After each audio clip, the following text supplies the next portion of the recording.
Change rarely occurs rapidly. Rather, it unfolds gradually, intricately, and woven into the fabric of society. This intricate process is often propelled by individuals like our esteemed guest, Paul Saldana. On this episode of the Latino Business Report, we delve into the imperative of consistently striving to instigate constructive transformation within our Latino community. Guided by the principles of courage, tenacity, and purpose, Paul Saldana embodies a resolute way of life. Throughout this episode, we will explore diverse instances showcasing how Paul, along with others, pays homage to our Latino history by championing and embodying fellow Latinos to shape their destiny through active participation and civic engagement.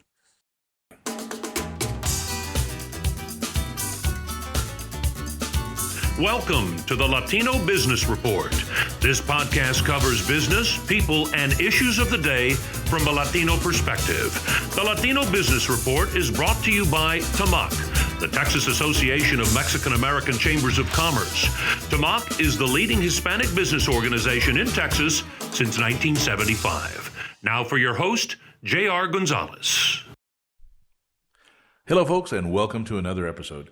Today's episode, we're going to be talking about the importance of advocacy and how one person can make a difference not only in your own life, but in the life of others. Today's guest is Paul Saldana, longtime advocate, longtime friend. Paul, how you been doing? Good to see you, JR. Thanks for having me on today. Good to have you here, Paul. Paul, you have been I know recently you just received the M. Barrientos Lifetime Achievement Reward, but Paul, we're so young. How can they start giving us, usually when you think of lifetime achievement, you feel of somebody that's old and gray and about to retire, but you're not gray, you're not old. Well, you could be gray if you still had your hair, but I know. Same here, buddy. It's going fast. So, Paul, tell us a little bit about what you do, and we want to get into it. And for listeners of this episode, we're going to be talking about the importance of advocacy, especially in the Latino community, and how you can actually make a difference to make a change, not only in your own life, but in the life of others. Well, thanks, JR. Thanks for the intro. Again, thanks for having me on. I'm going to actually be 57 in October of this year, so my children remind me every day that I'm getting older in age, but I'm a proud native Austinite, born and raised. My family has now been here for 6 generations in Austin. My great great grandfather Santos Saldana was born here in Austin in 1888, and wow. My oldest grandson, who's now 3.5, was born in 2019. So we're 6 generations strong now here in Austin. Definitely have some roots in Austin, Texas. Paul, 57, not bad. It's kind of the name of a steak sauce, but okay, okay. As I tell people, age is a matter of mind, and as long as you don't mind, it doesn't matter. Exactly. So, I know every time I have a birthday, people go, well, JR, how do you feel? I go, I was just glad I was able to sit up in bed and my feet hit the floor. I'm happy. But Paul, advocacy. Now, I know you've been doing it. You've always been out there on the forefront. And you've actually built a business around it. So tell us a little bit about your company, what it does, and then we'll kind of get into some of why you do it. Yeah, thank you, JR. So I've been involved in public relations, communications, multicultural community engagement is what we're calling it these days now for, you can imagine, almost 30 years now. As I mentioned, I'm born and raised here in Austin. I started my career at the city probably in the late 1980s, working at the Health and Human Services Department. It's an interesting story. I got hired as a temporary employee in the warehouse while I was making my way through college. And basically, I had a very exciting job of sorting the mail for the Health and Human Services Department. I found an old typewriter in the warehouse because on day one, I decided I didn't like the way they were sorting the mail, their process. So I typed up a memo and said, here's going to be the new process and how we disseminate mail. And so I made copies, put them in all the inboxes. And the next day, there was a tall woman who came in, fair skin, heavy accent. She came into the mail room, kind of looked me once over, and she said, do you know who wrote this? And she was holding up the memo that I had written. And I said, yes, ma'am, I did. And so she said, follow me. And I said, oh, okay, I guess I've lasted 2 days on the job. So she took me down a long hallway. And as we're walking down the hall, I see a door that says Office of the Director, Dr. Sobert Murphy. And it turned out that she was the health authority for Austin, Travis County, and the director for Health and Human Services. And she said, starting today, you work for me. And so she gave me a job, and I became what was called the single point of contact, the SPOC. And all the SPOCs for city departments would handle all of the complaints or requests for information from City Hall, be it the mayor and council offices, the city manager's office. And that kind of became my accidental introduction into politics and city policies, if you will. And then eventually I got recruited by former city manager Tobu Futrell, who I met years before, and she hired myself. And I ended up working for Camille Barnett, our city manager, and worked for several assistant city managers, and eventually found my way into the office of then council member Gustavo Gus Garcia. I think I started working for him in 1992, and proud to say that I was able to work with him for over 10 years through the majority of his tenure on the city council when he was a council member, the mayor pro tem, and then eventually he became our mayor. I actually was his campaign director and ran his campaign when he ran for mayor in 2001, and had no interest in going back to work at City Hall. You know, back in the day, council aides made probably $2 an hour if you think into all the time that we had to put in. So I wasn't exactly eager to go back and make the $2 an hour. But Marina, his wife, convinced me. She said, look, you know, Gus's success is having you in the office and we need you. And so I agreed to, and so was honored to serve as his chief of staff. You know, Gus, I was very fortunate to get to know him and work with him, certainly like a father figure to me, another father, and certainly had a significant impact in my life as a mentor, as did my parents. And you know, through the course of my years in his office, really taught me the importance of being involved in the community, especially as someone like me who grew up here in Austin. You know, talked about the importance of being involved in the community. And you know, those are words that I live by. You know, I before we went on air, we were talking about my personal mantra is, how are you going to lead with courage, tenacity, and purpose? And I'm fortunate that I have my own business, which is public relations, community engagement. A lot of it is Latino public policy work. So I'm able to do advocacy work, do volunteer work in the community, and at the same time, earn a living through the work that I do with my firm called Saldana Public Relations. So you actually work for you is not a 4-letter word. It's actually your passion. It is. And how lucky we are. And I think the other part of it is too, I inherit this from my mom, and I think my mom would agree, is I'm not one to conform very well, JR. I think you and I have that in common. And so I'll be my own boss, because I don't think that I can work for anyone. And so I like to do, you know, what my passion leads me to. And again, I'm fortunate that I have a balance between personal life and work life, that there's a lot of commonality and similarities that allows me to do all of those things. So, Paul, I'm not quite sure how to take that. You say we have that in common. So are you saying I don't get along well with others, or people don't like working with me, or what are you trying to say here, Paul? Is that we like to march to our own beat and drum, and that you know, we're going to do what we're going to do, and so that's how it is. You know, we're risk takers. That's very true. Tell us to do one thing, and we'll probably do the opposite. Exactly. Okay, so good. Okay, from the mailroom, almost getting fired. Thought you were getting fired 2 days into the mailroom, and you went from the mailroom into politics, into the lion's den, if you will. So, how old were you? How old were you at that time again? Gosh, that was in 1988. I was 24, 23, 24. Started working at City Hall in my mid-20s. And I left Gus's office in 2002. So that was 21 years ago, and I'm going to be 57. So, you know, in my early 20s to 30s. And so I'm very proud of that. Now that walk down that hallway following that lady, you must have been, your back end must have puckered up going, what the hell's going on here? Why am I in? Yes. I can only imagine what must have been going through your head. Exactly. So, but fortunately for me, it had a good, happy ending. Well, good, good, good. Paul, you've been involved in politics for a long time, and one of the things that, just for the listeners' edification, Paul's experience has been in Austin, Texas, and this Latino Business Report is coming out of Austin, Texas.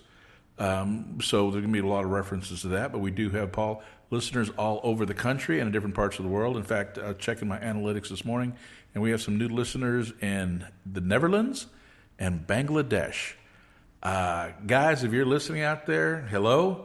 Send us a message. I'd love to hear from you. More important, why the heck are you listening to us? But I'm glad you are. So as we're talking about this, Paul, you mentioned Gus Garcia. Now, just for kind of a historical reference, if I'm not mistaken, Gus was a part of what was called the Brown Machine back in the late '60s, right? Early '70s, '60s and '70s. So there was a group called the Brown Machine, and actually the original. Well, they didn't name it. They were dubbed the Brown Machine, I think, when in the press called them that. Where you had There's five Latinos running for public office at the same time. There was a story, behind that, and so it actually started by accident. We had what was called a local strike. There was a place called the Economy Furniture Place, where the majority of employees were Mexican American and had not received a salary increase in over 15 years. I think the average salary was less than $2 an hour. So that was the majority. The majority of the employees were Mexican American. And so they made a decision that it was time for them to potentially consider unionizing, if you will. And so they decided to go on strike until, the owners of the Economy Furniture location would give them more competitive salaries and benefits. And there were actually a lot of women who worked there, a lot of Mexican American women who worked there. And so I think that became an opportunity, and this, of course, is right in the middle of the civil rights movement. Cesar Chavez was doing a lot of his strikes for the farm workers, asking for fair wages. And so I think, the timing was right. And so we had people like Richard Moya, Gonzalo Barrientos, John Trevino, and then eventually Gus. Gus is originally from Zapata, Texas, and moved here to Austin in the 1950s. But he eventually met up with those three and had his own story of, how he got accidentally into politics. But they used the strike at the Economy Furniture to basically seek representation, because back then there were no Mexican Americans or Latinos on the Austin City Council, on the Travis County Commissioners Court, on the Austin ISD School Board of Trustees. And so they sought this as an opportunity to pursue a position. John Trevino ran for city council. He lost. Richard Moya ran for county commissioner. He won and became our first Mexican American elected as a county commissioner in Travis County. Gonzalo Barrientos ran for state representative in 1975, and he ran. John Trevino ran again, and then he was successful right after Gonzalo in running for Austin City Council. Gus Garcia became the first Mexican American elected to the school board in 1972. And so by default, they became sort of known as the Brown Machine. And the story was, during the strike, Moya he was a printer, and he worked in a print shop, and he had an old printing machine. And it was one of those old printing machines that you would have to crank by hand to spit out copies of certain images. And so, that's how it was a brown machine. And so that's how they were dubbed the Brown Machine. They went door to door around the community and talked about the importance of, we lacked representation. And the only way that we were going to be able to improve, our quality of life was to, get involved, register people to vote, and then elect people who look like us to be office. And a lot of the initial grassroots work was done because they were able to crank out copies of flyers through that Brown Machine. And that's sort of the story of the Brown Machine. I'll be doggone. Yeah. Well, interesting story. And they did it because they recognized there wasn't enough Hispanic, Latino representation. And we've been a majority minority state since 2014, I believe. But according to the U.S. Census, which we always knew it, but they finally got caught up with us, Hispanics are now the largest demographic in the state of Texas. But Paul, even though we're the largest, do we have the representationship we need? No, we don't. We're far from it, and you're right. So right now, over 50% of all Texans 18 years and younger are Latino. And so here in our community, for example, Okay, stop. One more time. over What was that? over 50% of all Texans 18 years and younger are Latino. Wow. Yeah. Okay. And so to put in perspective, like here in Austin, Travis County, where you and I live, 1 in 2 kids are Latino and 1 in 3 adults are Latino. And so I think what we're getting to, and what you and I have talked about many times before, and certainly a conversation within our community, is from a demographic perspective, we're there in numbers, but that hasn't necessarily equated to power and influence. And what I mean by that is the number of elected officials that we have. So I think nationwide, here in Austin, in the United States, we have a national organization called NALEO, the National Elected Appointed Officials. And according to their data, Latinos only represent a little more than 1% of all the elected officials nationwide, statewide, and local. And so obviously that does not basically transcend to representation. I mean, here in Texas, we're over 40% of the population, and yet only 1% representationship. And nationally, Latinos are what, 14%, 15%, depending on who you talk to, the population. Yes. And still only 1% representation. Yeah. So that's pretty dismal. And, that gets back to where we started our conversation about, advocacy. Politics aside, people don't really enjoy, especially nowadays, just given where we are in the state of politics, can often be a very difficult conversation to have. But if you think about it, if you think about our quality of life, everything that we face in our daily lives, unfortunately, a lot of that is directly impacted by decisions made by elected officials on the local. By other people, right? And so, we really need to work on, as a community, educating our communities about the importance of voter education, voter information, the importance of registering our people, and then actually voting. More data. I'll give you, again, bringing it back here to Austin. So in Austin, Travis County, Latinos are about 34% of the population. That means we have about 460,000 Latinos in Austin, Travis County. But if you look at who's actually voting, of that number, we have about 220,000 Latinos who are considered to be citizen voting age eligible in Travis County. But if you start even looking at the numbers even further, only half, about 35%, 75,000 people here in Austin, Travis County that are Latino are actually voting regularly in local elections. And then it gets more dismal. Let's talk about the last 3 primary elections as an example. Only 44% of eligible Latinos voted in the last 3 primary elections.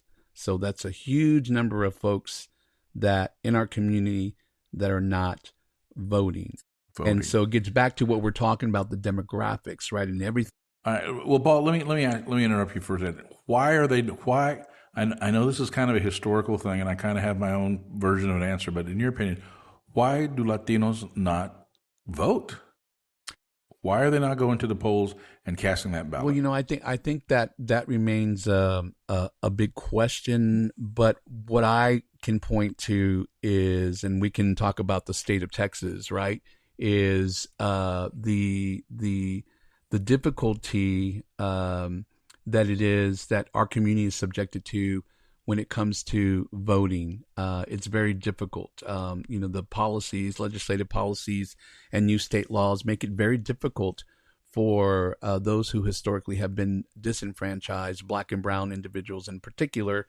So example, we have, if your voter registration name doesn't match your ID, form of identification, it's not unusual for Latinos to have nicknames, and then everybody has a tío Cuco, right? But his real name is Refugio, right? And so Cuco just has to stay on, and so then next thing you know, our tío Refugio has a Texas ID or ID that just says Cuco.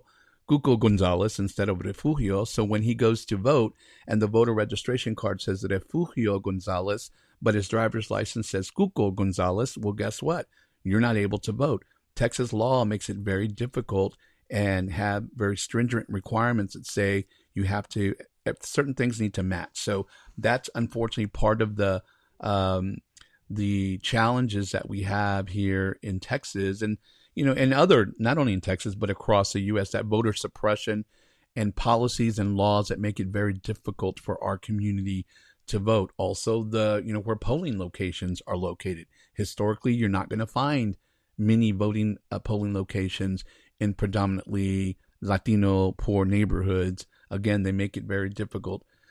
I think the other is also from the perspective that we have to own it and take responsibility for it. So, one of the things I always talk about is we should make voting part of our cultural traditions.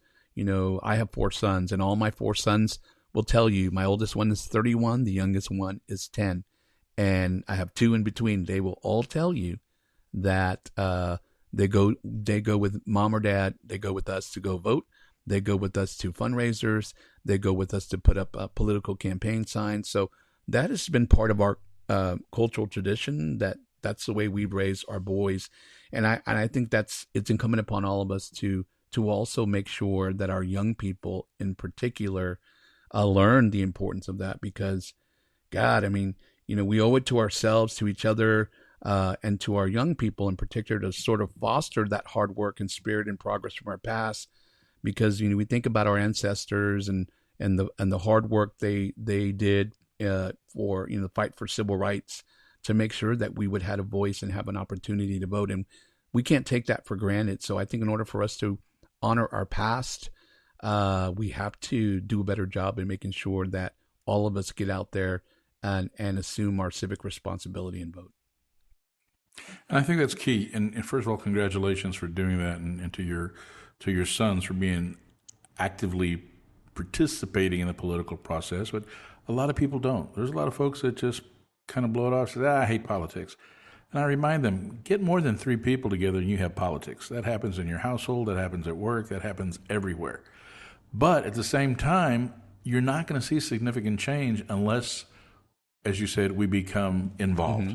We need to have that courage, tenacity, to get out there and get involved in the process. And as you said, not only taking care of yourselves, but taking care of each other. Because even though we have the numbers, until our community, the Latino community, starts working together, we're never gonna make any headway. Have we made a lot of headway? Absolutely. But unfortunately, Paul, as you mentioned the numbers, with like in Austin, I'm seeing something you sent me in Austin, over 70% of the Latinos are under the age of 18. 70%. Right. Now, when they become voting age and they get, I can see a future. But right now, there's a lot of folks, and even young voting age Latinos today, that don't recognize the history. They don't really know whose shoulders they're standing on, and they don't know some of the difficulties people our age and older had to go through growing up. Yeah. Yeah, absolutely.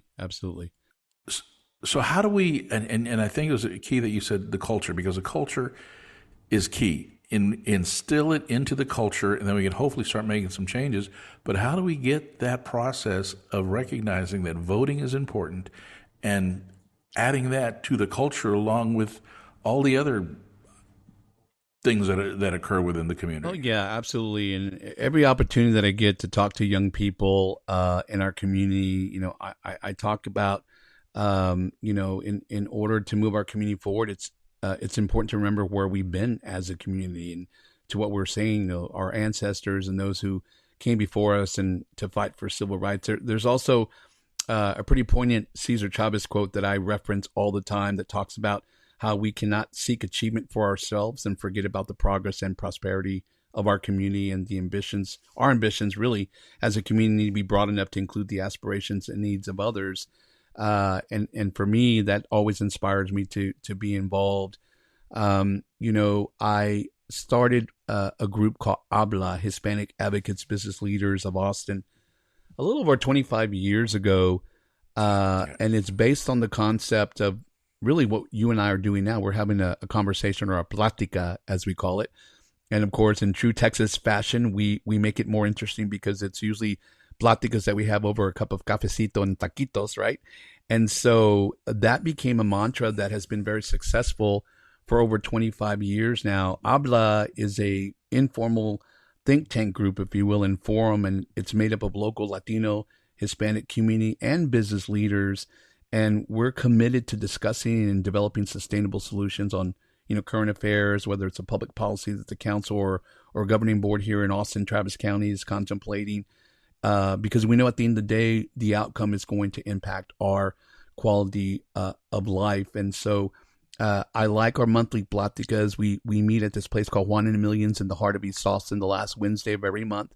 And, sometimes we get people in the room from our community who can't always be in the same room together. That's another challenge in conversation. Maybe we can take another day. But, I think just to kind of back up a little bit, I think the other thing that's important to point out is that as a Latino community, we're not a monolith, right? We're very diverse. We have at least 25 years here in Austin of different Latinos. And sometimes we have a tendency to operate in silos. I think there's also a generational disconnect. You threw out the statistics about here in Austin, 70% of Latinos are under the age of 18. So they're in a hurry to get somewhere. And then the older folks in our community it's despacito, right?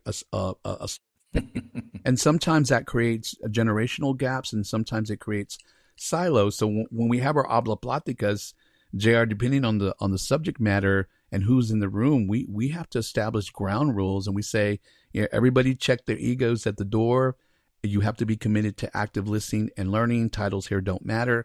We can spend the next 90 minutes complaining about everything that's wrong happening in our community, or we can really be committed to developing sustainable solutions on the short term and long term about how these pending policy decisions could impact our lives, and what's our call to action. Getting back to what I said earlier, how are we as individuals and as a community going to lead with courage, tenacity, and purpose? And I think that is our responsibility that we should share with one another, and certainly as a community.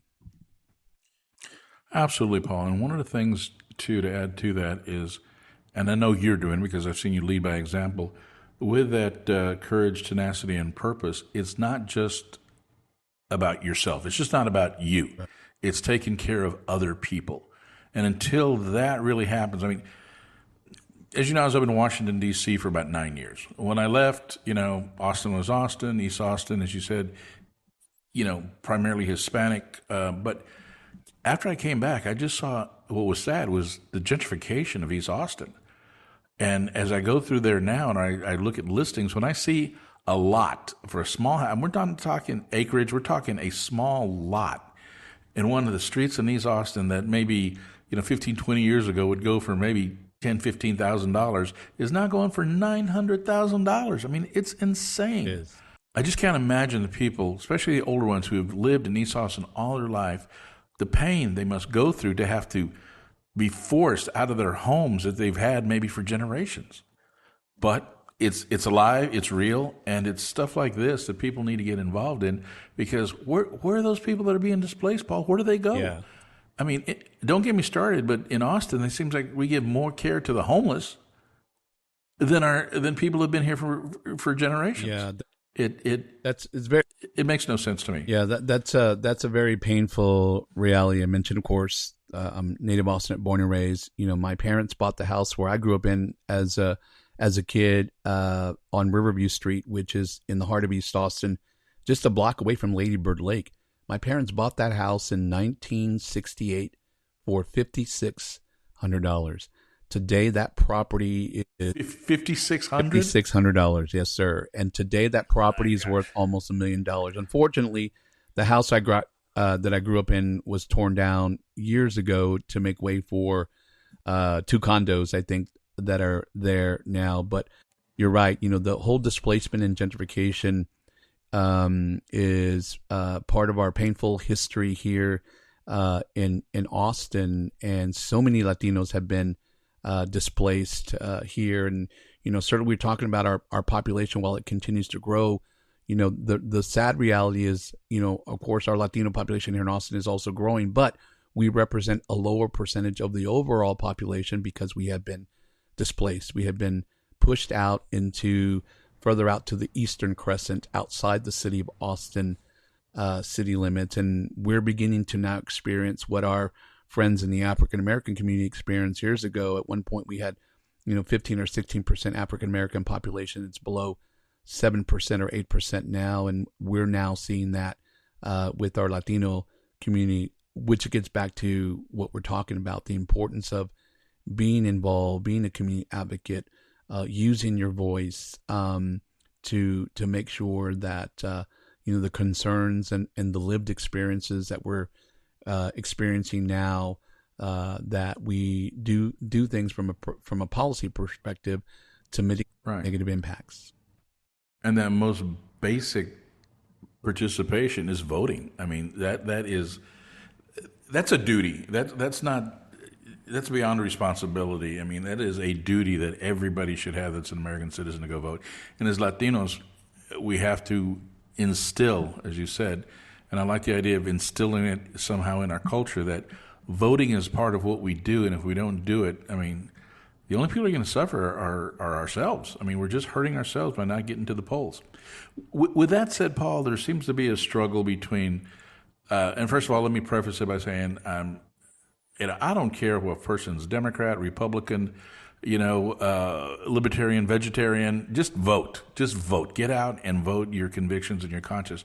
But there's a struggle, and as we see all the political rhetoric going back and forth between, the Democrats and Republicans vying for that Latino vote because they're seeing the numbers.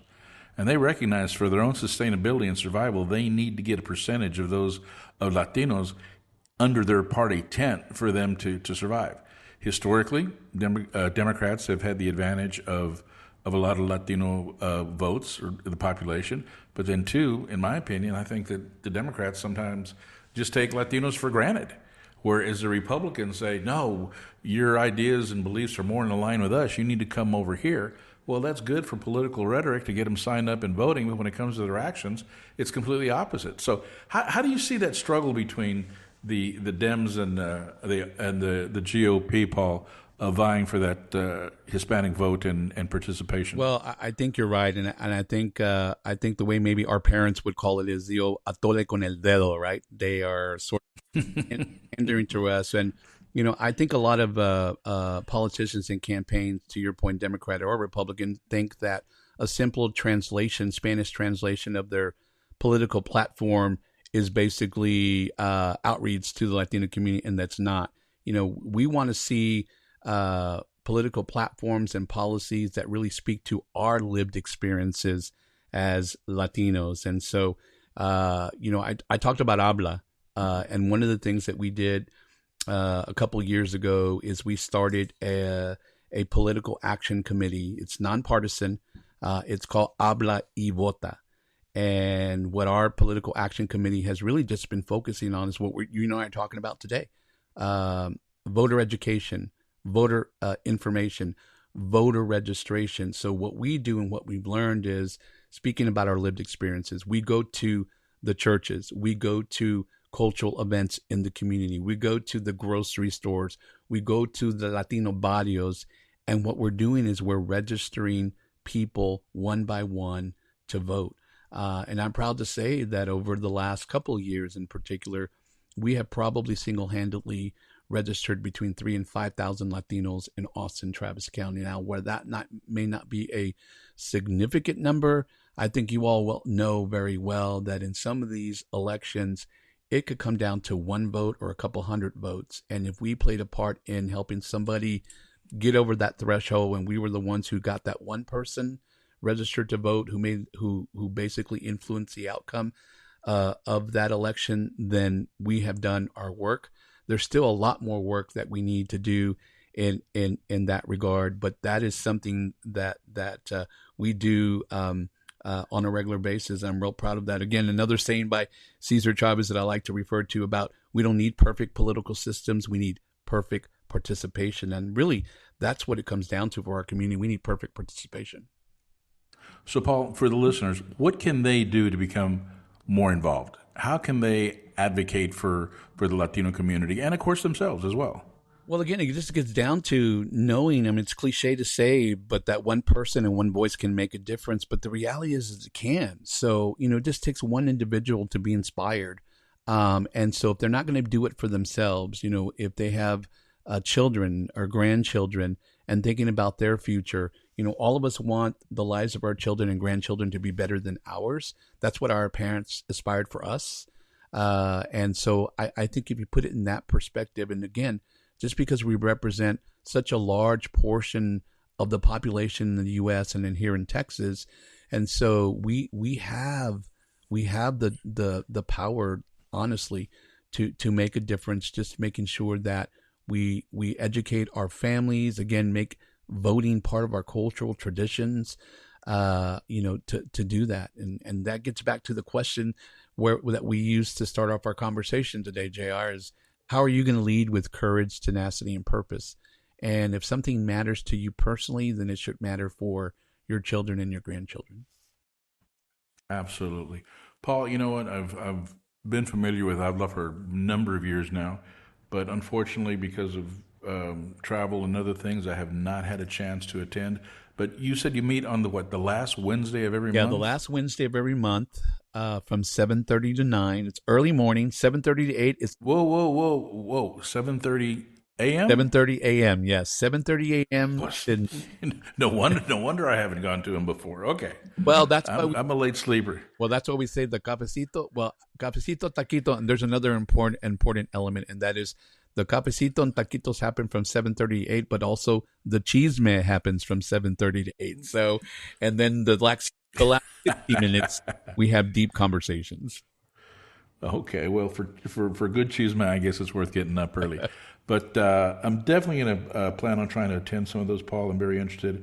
And Paul, thank you and congratulations for not only the recent accolades, but also you did, and others, because I know it wasn't single-handed, but you took the point, did an amazing job during the pandemic of making sure that a lot of our community had the opportunity to be vaccinated. And no telling how many lives you and your group probably saved, but I just wanted to say thank you. Thank you for that, and acknowledge that it's beyond politics, but it's actually getting out there, rolling up your sleeves, and getting out there with the people in the grassroots and explaining things to them in such a way that they understand that they can make their own choices. So thanks again for that. Well, I appreciate that, JR. And thank you for creating a forum for us to have these conversations. And I think you're leading by example because of the fact that our voices are not represented on podcasts across the U.S. and across the world. And so creating a space and a forum to make sure that our voices and lived experiences are heard is very, very important. So thank you for your leadership and hard work. Oh, you're quite welcome. And to the listeners in the Netherlands and Bangladesh, I mean, who knows? We may have something in common with them. But that's what it's all about, is communicating and talking about our stories and learning from each other. So, Paul, thank you. We're about out of time. Folks, once again, you've been listening to the Latino Business Report. My name is J.R. Gonzalez. I'm your host. You can find all of our episodes at latinobusinessreport.com. On that website, there's also avenues that you can communicate with us directly. Always interested in getting some new podcast ideas, and always interested from hearing from you. You can go to latinobusinessreport.com or anywhere you listen to podcasts. I just ask that you give us a like, make a comment. We're very interested in your input.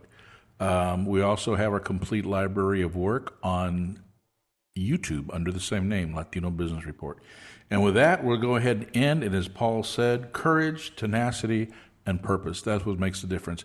And guys, I'm going to tell you what, take that step. Start moving in that direction, because as you heard at the top, especially in the political arenas, there's not that much representation. So there's plenty of room for more of us to get up there and start making a change, not only at the grassroots, but the grass tops.